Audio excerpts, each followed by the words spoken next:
Waqf Amendment Act mari leina khoigi Manipur ki news channel amakha ki discussion da akhoi ki socio political commentator Pabung P Sonamani na comment to bi mati amakha ko mada Pabung na haibi bedo ai sida share to jaram ge ko Pabung na season ba wahei wata do khajiktang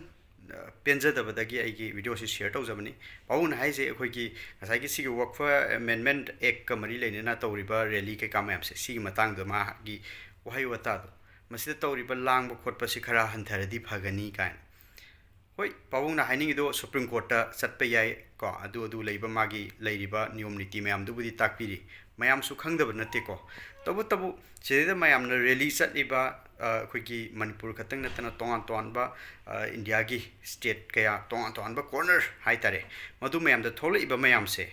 langning khotning badagi thawoina madu langning khotning bagi nate haibudu ne na sana haijaning ba se ko masi condition sigi kano se kitang khanghanjaning ba haitare ko khangna choice of words to Pabung gi intention du budi chumi haidi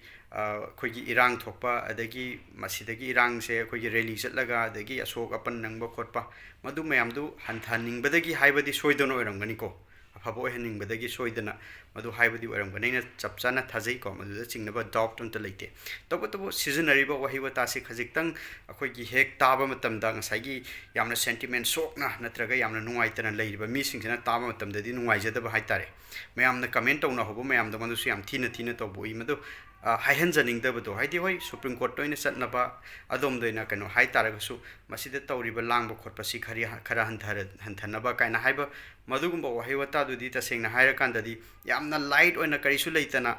khoigi pot se karisu leitaba kano macha ma dauna phalona ka yamna heta samjillaga haibagi mawong amakhak mami amakhak wahei duna ko admai tabadu khajiktang nuaijadabagi haijabani ko lanana lobiganu adama sidaida akhoi dharma gi community gi wanatana akhoi specially akhoi Manipur gi oina di tongan ba community singdagi adum support tor pasu mayam am yauri rally sida saruk ya bi ba yauri adagi rally da saruk ya da ba tar so to community kaya na su tori ba potse lali haiba potto haiba mayam am yauri ko muslim khatangi meiti pangal khatangi wanatana kari gino haiba tamda muslim go ba potto meiti pangal gi akhoi Manipur dan meiti pangal haire muslim go ba potto masana sinja jagdaba mayam du da atop dharma gi mi sangsala kanda board to da board ki member oira kanda decision making da yausan ko salakwa madu yam chauna lali ko gross mistake amani haibado khudamoina atop dharma gi su kano mayam leiri board mayam leiri maduda atop mari leina da dharma ma chatpa community ama chatpa mi amana maduda yausan bataraga di madu acceptable kaisu oiro yamna khogi kano tabudo oiro favorable oiba adugumba kano ama oiro ko verdict am oiro admaina kano any jaga amadagi madugumba gi ek ama pastor pataraga di adugi line du da khalla kanda masi di dharma gi community gi wanatana khoi Manipur gi oina di mayam se dum thokpire I support su to video adugi tanjasi de Pabung na adugumba news channel amada haidi choice of word tuna maram or kanda Pabung gi intention du budi santi le haning badagi ko so apan yaw haning da badagi haibi bo ibtaraga su choice of word tuna maram or kanda silno mayam mas haur kanda comment to budu uzai ba yuji uramani ko madu da ne aina share to jarakpat se Pabung na su adagi yengbiri ba mayam na silno singna lanana lobby da na ba so haijari support su mayam to biri ko khajiktang sentiment sokpa tanjao ibina khudamoina haijagi ba khoi Manipur da hojik sahi ani fazala kadori lan ne na tori ado khoigi youth mayam ama like la su tamba thado aga masagi oijo ithak kaya thado akanda ko khulai phaira ga tholi eba tasengna mak yengba taraga di khusu kulai phaiba haibasi khoigi lo na yadaba potni normal oiba matam da khulai ma chama paira kanda chatpa kanda sipaina phadoini adubu asukui matam si youth mayam sina masagi mayum makai thado amago hundo amago oijo ithak mayam ma thado akanda imalai bakini na situation du na condition du na yada da na thola ga tawraga masida leiriba mayam se moina maram or kanda unrest le hale haiba nataba ko already unrest leire ado even low na yada ba mawong du da oiba taraga su tangai phadana thokta ba yade kandaba yade na tor kan thola ineba madu moi singse taseng namak thokning dane heta tholpa natraga thabak kasi sunglai leitraba lai su tamnaba kasi kenta leijadraba natre thau sunglai leitaba dagi tholpa youth sing nateba atopa edi issue si tongan ba taraga su example ama oina haijabane khudam moina ko madu tholi ise masida langba pamba dagi khusu ku lai se paira ka gunda tawning bagi admaina heta loina tholapadi nateba tangai phadana upai litabadagi khoi thokta ba yadre tawra tholi bisil no mayam neba moida su admaina hairu taraga di noi lai ra su tamma leigi haidraga kaina hairu taraga di madu wadu kyam yamna soigani yamna chawna hedi nuaitaba mo oiganeba phaifam thokti sinu pham thokti haibane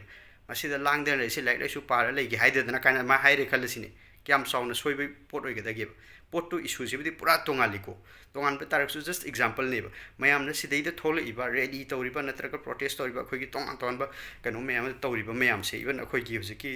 ꯃꯅꯤꯄꯨꯔꯒꯤ ꯏꯔꯥꯡꯒꯤ ꯑꯣꯏꯔꯣ ꯅꯠꯇ꯭ꯔꯒ ꯋꯥꯛꯐꯒꯤ ꯑꯣꯏꯔꯣ ꯍꯦ ꯇꯧꯔꯤꯕ ꯃꯌꯥꯝꯁꯦ ꯊꯑꯣꯏꯃꯛꯀꯤ ꯍꯥꯏꯗꯤ ꯌꯥꯝꯅ ꯀꯩꯅꯣ ꯇꯧꯅꯤꯡꯗꯅ ꯊꯣꯛꯂꯛꯄꯒꯤ ꯋꯥ ꯅꯠꯇꯦꯕ ꯃꯌꯥꯝꯗꯨꯅꯀꯣ ꯃꯌꯥꯝꯗꯨꯅ ꯍꯦꯛꯇ ꯊꯕꯛꯀ ꯂꯩꯇꯗꯅ ꯃꯌꯥꯝ ꯏꯔꯥꯡ ꯐꯂꯥꯡꯁꯦ ꯌꯥꯝ ꯄꯥꯝꯕꯗꯒꯤ ꯍꯤꯡꯁꯥ ꯌꯥꯝ ꯄꯥꯝꯕꯗꯒꯤ ꯑꯗꯨꯃꯥꯏꯅ ꯍꯦꯛꯇ ꯂꯣꯏꯅ ꯊꯣꯛꯂꯛꯄ ꯅꯠꯇꯦꯕ ꯄꯥꯕꯨꯡꯒꯤ ꯏꯟꯇꯦꯟꯁꯟꯗꯨ ꯌꯥꯝꯅ ꯑꯐꯕ ꯄꯣꯖꯤꯇꯤꯕ ꯑꯣꯏꯕ ꯇꯥꯔꯒꯁꯨ ꯁꯤꯖꯤꯟꯅꯔꯤꯕ ꯋꯥꯍꯩ ꯋꯥꯇꯥꯗꯨ ꯈꯖꯤꯛꯇꯪ ꯆꯣꯏꯁ ꯑꯣꯐ ꯋꯥꯔꯗꯁꯇꯨ ꯃꯗꯨ ꯈꯖꯤꯛꯇꯪ ꯀꯟꯁꯤꯗꯔ ꯇꯧꯍꯟꯅꯤꯡꯉꯤ ꯍꯥꯏꯕꯗꯨꯅꯤꯀꯣ ꯑꯩꯒꯤ ꯁꯥꯏꯠꯇꯒꯤ ꯔꯤꯀ꯭ꯋꯦꯁꯅꯤꯀꯣ ꯃꯁꯤꯁꯨ ꯌꯥꯝꯅ ꯀꯟꯅ ꯈꯣꯟ ꯑꯀꯟꯕ ꯃꯑꯣꯡꯗ ꯍꯥꯏꯕꯁꯨ ꯃꯗꯨ ꯍꯥꯏꯐꯝ ꯊꯣꯛꯇꯦ ꯑꯍꯜꯅꯤꯀꯣ ꯑꯩꯈꯣꯏꯗꯒꯤꯗꯤ ꯌꯥꯝ ꯊꯤꯅ ꯁꯤꯅꯤꯌꯔꯅꯤ ꯑꯩꯈꯣꯏꯕꯨ ꯇꯥꯛꯄꯤ ꯇꯝꯕꯤꯕ ꯉꯝꯕꯅꯤ ꯑꯗꯨꯅ ꯌꯥꯝ ꯀꯟꯅ ꯊꯤꯅ ꯀꯩꯅꯣ ꯇꯧꯅ ꯍꯥꯏꯕ ꯑꯗꯨꯝꯕꯒꯤ ꯀꯩꯅꯣꯗꯨꯁꯨ ꯂꯩꯖꯗꯦ ꯑꯩꯈꯣꯏꯗꯗꯤꯀꯣ ꯑꯗꯨꯅ ꯈꯖꯤꯛꯇꯪ ꯅꯨꯡꯉꯥꯏꯖꯗꯕꯗꯒꯤ ꯍꯥꯏꯖꯕꯅꯤ ꯏꯆꯤꯜ ꯏꯅꯥꯎ ꯃꯌꯥꯝ ꯑꯃꯅ ꯁꯞꯄꯣꯔꯠ ꯇꯧꯕꯤꯔꯤ ꯔꯦꯂꯤꯗꯅꯤ ꯈꯪꯗꯦ ꯅꯠꯇ꯭ꯔꯒ ꯔꯦꯂꯤ ꯅꯠꯇ ꯇꯥꯔꯒꯁꯨ ꯇꯣꯉꯥꯟ ꯇꯣꯉꯥꯟꯕ ꯄ꯭ꯂꯦꯠꯐꯣꯝꯁꯤꯡꯗ ꯇꯧꯕꯤꯕꯁꯨ ꯃꯌꯥꯝ ꯑꯃ ꯌꯥꯎꯔꯤ ꯄꯣꯂꯤꯇꯤꯀꯦꯜꯒꯤ ꯀꯩꯒꯤ ꯋꯥ ꯅꯠꯇꯕꯗꯀꯣ ꯇꯧꯔꯤꯕ ꯄꯣꯠꯁꯤ ꯁꯣꯏꯔꯦ ꯍꯥꯏꯕꯗꯨ ꯅ꯭ꯌꯨꯇ꯭ꯔꯦꯜ ꯃꯥꯏꯟ ꯑꯃꯒ ꯂꯣꯏꯅꯅ ꯌꯦꯡꯕ ꯇꯥꯔꯒꯗꯤ ꯅ꯭ꯌꯨꯇ꯭ꯔꯦꯜ ꯑꯦꯄ꯭ꯔꯣꯆ ꯑꯃꯒ ꯂꯣꯏꯅꯅ ꯌꯦꯡꯕ ꯇꯥꯔꯒꯗꯤ ꯌꯥꯝꯅ ꯆꯥꯎꯅ ꯒ꯭ꯔꯣꯁ ꯑꯣꯏꯅ ꯁꯣꯏꯕ ꯑꯃ ꯂꯩ ꯍꯥꯏꯕꯗꯣ ꯃꯗꯨ ꯃꯌꯥꯝꯗꯨꯅ ꯀꯩꯅꯣ ꯇꯧꯕꯗꯨꯅꯤꯀꯣ ꯃꯗꯨ ꯍꯥꯏꯖꯅꯤꯡꯕꯅꯤ ꯏꯆꯤꯜ ꯏꯅꯥꯎꯁꯤꯡ ꯃꯥꯏꯟ ꯇꯧꯕꯤꯒꯅꯨ ꯑꯗꯨꯝ ꯑꯐꯕ ꯄꯣꯠ ꯖꯒꯥ ꯆꯨꯝꯃꯦ ꯍꯥꯏꯕ ꯖꯒꯥꯗꯨꯗꯤ ꯆꯨꯝꯃꯦꯅ ꯑꯗꯨꯝ ꯍꯥꯏꯕꯤꯒꯗꯕꯅꯤꯀꯣ ꯍꯥꯏꯕ ꯉꯝꯕꯒꯤ ꯍꯧꯖꯤꯛ ꯊꯣꯛꯄꯤꯔꯤꯕ ꯏꯆꯤꯜ ꯏꯅꯥꯎ ꯃꯌꯥꯝꯗꯨ ꯇꯁꯦꯡꯅꯃꯛ ꯊꯥꯒꯠꯆꯩ ꯊꯦꯡꯛ ꯌꯨ ꯍꯥꯏꯖꯅꯤꯡꯉꯤ ꯑꯩꯒꯤ ꯁꯥꯏꯠꯇꯒꯤꯗꯤꯀꯣ ꯑꯦꯅꯤ ꯄꯔꯁꯟ ꯃꯁꯤꯒꯤ ꯄꯣꯠꯁꯤꯗ ꯅ꯭ꯌꯨꯇ꯭ꯔꯦꯜ ꯑꯣꯏꯕ ꯅꯠꯇ꯭ꯔꯒ ꯄꯣꯖꯤꯇꯤꯕ ꯑꯣꯏꯕ ꯃꯥꯏꯟꯁꯦꯠ ꯑꯩꯈꯣꯏꯁꯦ ꯁꯦꯀ꯭ꯌꯨꯂꯔ ꯑꯣꯏꯕ ꯂꯝꯗꯝ ꯑꯃꯅꯤꯅ ꯃꯌꯥꯝ ꯄꯨꯟꯅ ꯂꯩꯃꯤꯟꯅꯒꯗꯕꯅꯤ ꯍꯤꯡꯃꯤꯟꯅꯒꯗꯕꯅꯤ ꯍꯥꯏꯕꯒꯤ ꯋꯥꯈꯜꯂꯣꯟꯒ ꯂꯣꯏꯅꯅ ꯊꯣꯛꯄꯤꯔꯛꯄ ꯈꯨꯗꯤꯡꯃꯛꯀꯣ ꯑꯩꯒꯤ ꯁꯥꯏꯠꯇꯒꯤꯗꯤ ꯊꯦꯡꯛ ꯌꯨ ꯑꯩꯅ ꯑꯗꯨꯝ ꯍꯥꯏꯖꯔꯤ ꯃꯇꯝ ꯆꯨꯞꯄꯗꯀꯣ ꯃꯁꯤꯅꯤ ꯑꯩꯅ ꯍꯥꯏꯖꯅꯤꯡꯕꯁꯤ ꯏꯆꯤꯜ ꯏꯅꯥꯎꯁꯤꯡ ꯃꯥꯏꯟ ꯇꯧꯕꯤꯒꯅꯨ ꯁꯣꯏꯈꯤ ꯂꯥꯟꯈꯤꯕ ꯌꯥꯎꯔꯒꯁꯨ ꯉꯥꯛꯄꯤꯌꯨꯀꯣ ꯑꯩꯈꯣꯏ ꯃꯅꯤꯄꯨꯔꯒꯤ ꯏꯁꯨꯁꯤꯃꯛꯁꯨꯅꯤ ꯇꯁꯦꯡꯅꯃꯛ ꯌꯥꯝꯅ ꯅꯨꯡꯉꯥꯏꯖꯗꯦ ꯇꯉꯥꯏ ꯐꯗꯕꯗꯒꯤ ꯇꯧꯔꯤꯕ ꯃꯌꯥꯝꯁꯦ ꯏꯠꯁ ꯑꯦꯟ ꯑꯦꯕ꯭ꯔꯤ ꯁꯤꯡꯒꯜ ꯗꯦꯁꯦ ꯃꯁꯤꯗ ꯑꯩꯈꯣꯏꯒꯤ ꯂꯩꯕꯤꯔꯤꯕ ꯏꯆꯤꯜ ꯏꯅꯥꯎ ꯃꯌꯥꯝꯁꯤꯅ ꯀꯌꯥꯝ ꯋꯥꯅ ꯀꯩꯅꯣ ꯇꯧꯅ ꯂꯩꯔꯤꯅꯣ ꯍꯥꯏꯕꯗꯣ ꯃꯗꯨ ꯃꯌꯥꯝꯗꯨꯁꯨ ꯈꯪꯕꯤꯔꯀꯥꯟꯗ ꯑꯩꯈꯣꯏꯅ ꯀꯔꯤꯒꯨꯝꯕ ꯍꯥꯏꯕ ꯃꯇꯝꯗ ꯑꯩꯈꯣꯏꯒꯤ ꯁꯦꯟꯇꯤꯃꯦꯟꯗꯨ ꯈꯪꯅ ꯃꯌꯥꯝ ꯑꯃꯅ ꯑꯣꯏꯔꯣ ꯋꯥ ꯍꯥꯏꯕ ꯃꯇꯝꯗ ꯈꯤꯇꯪ ꯆꯣꯏꯁ ꯑꯣꯐ ꯋꯥꯔꯗꯁꯇꯨ ꯂꯩꯍꯟꯅꯤꯡꯉꯤ ꯍꯥꯏꯕꯗꯨꯅꯤ ꯊꯦꯡꯛ ꯌꯨ ꯑꯦꯕ꯭ꯔꯤ ꯋꯥꯟ ꯍꯟꯗꯛ ꯄꯥꯁ ꯇꯧꯔꯤꯕ ꯑꯩꯈꯣꯏꯒꯤ ꯋꯥꯀꯐ ꯑꯦꯃꯦꯟꯃꯦꯟ ꯑꯦꯛ 2025ꯀꯤ ꯃꯇꯥꯡꯁꯦ ꯄꯥꯕꯨꯡꯒꯤ ꯃꯣꯠꯇ ꯀꯔꯤ ꯀꯔꯤ ꯊꯝꯕꯤꯅꯤꯡꯉꯤ Waqf amendment is mase khanabad mase loiroi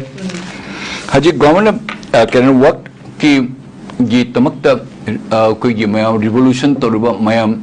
encroachment to a particular community gi religion amadin hain mokon hairi base mase